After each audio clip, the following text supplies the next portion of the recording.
cek gunting tangan gue langsung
kene iki perkarane ora rampung-rampung.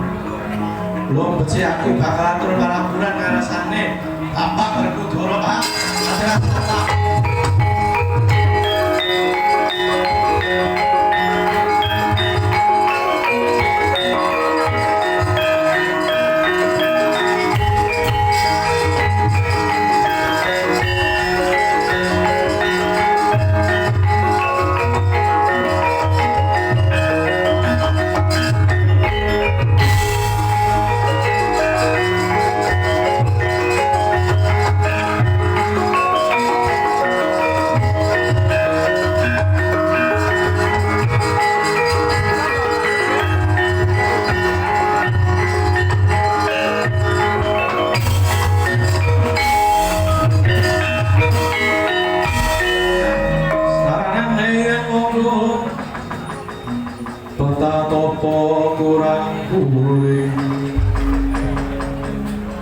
Semua selajat niko yang pacong kudu habis pangan pacat nyoman leluhur ganti balanan anak Prabu Bimangoro dos pundi menawi kula kumandang kula dumakan dos pundi ampun menggah perang yogi paduka dos pundi timbangane panjenengan menika totohaken tenaga ngedalaken keringet alupa duka menika nyimpan dalan inggih pundi supados saya pucet saya rusak jenenge Gatotkaca paduka kula aturi kanthi sandangan salin busana ngembari sinten ngembari Gatotkaca pun manut mawon nggih Mas.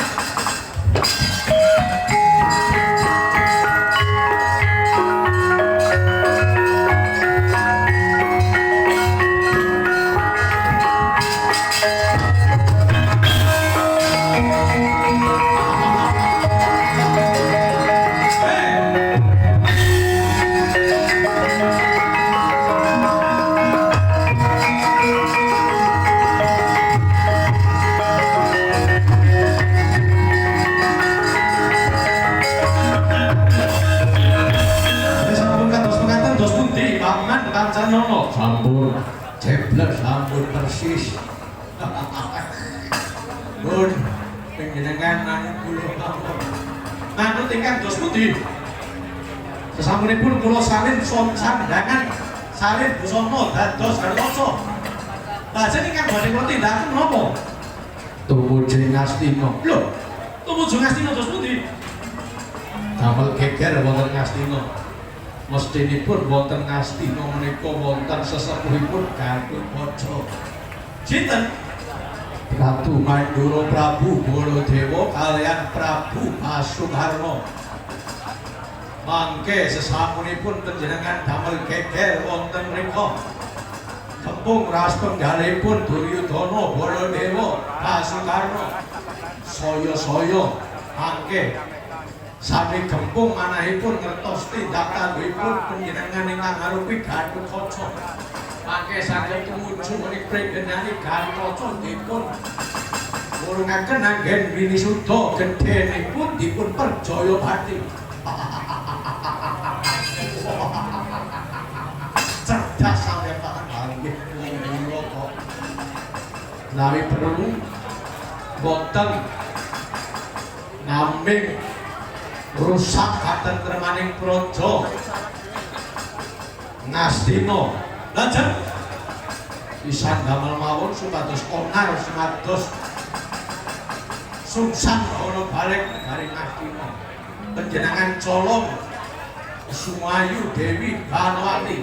Lah sampun mangke dipun colong dipun dusta. Mangke badhe dipuncal nggih monggo, badhe dipun perjaya pati nggih monggo. Niku mangsa para panjenengan ingkang baku jenenge Gatotkaca elek, jenenge Gatotkaca pucet nggih. Sedika kula bedhar katos-katos tasih.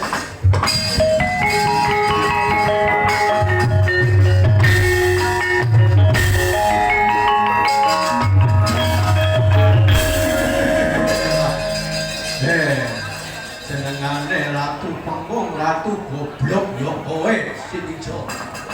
Aku Pancanyana sasuwene iki dadi patihmu nanging aku mung lelamisan. Kelingi lakon bedhaing praja Suratelen, yo bedhaing praja Traju Trisna. Kowe Sitijo kepareng wis bedhah marang negaraku, bedhah negara Suratelen. Lan merjaya pati Gustiku Prabu Bhumantara duwingune. Sawise Prabu Bhumantara sirna mati, aku krasa kelangan, aku krasa gempung. Yen nganti aku ora bisa malas sungkum marang patimu sing tak angkah. Sawise nggih dandan salib dari Gatotkaca tumuju ing Ngastina. Mengko saore-orene ning kono akeh wong pempengan Baladewa, Basudarma, Salya lan samanunggalane mesti ning bakal peperangan karo damuranmu lan gedene kowe dipiloro lan meneh-maneh yen syukur kowe bakal diperjaya pati dening wong-wong sing ing negara Ngastina. Ning kono mengko aku ngrasake Nyokrawati bau denda sawise iso ngoletake dalaning patimu kanggo males hukum matine Gustiku Prabu Bhumantara tak tontone lakon iki.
Rona Burkati yuping angin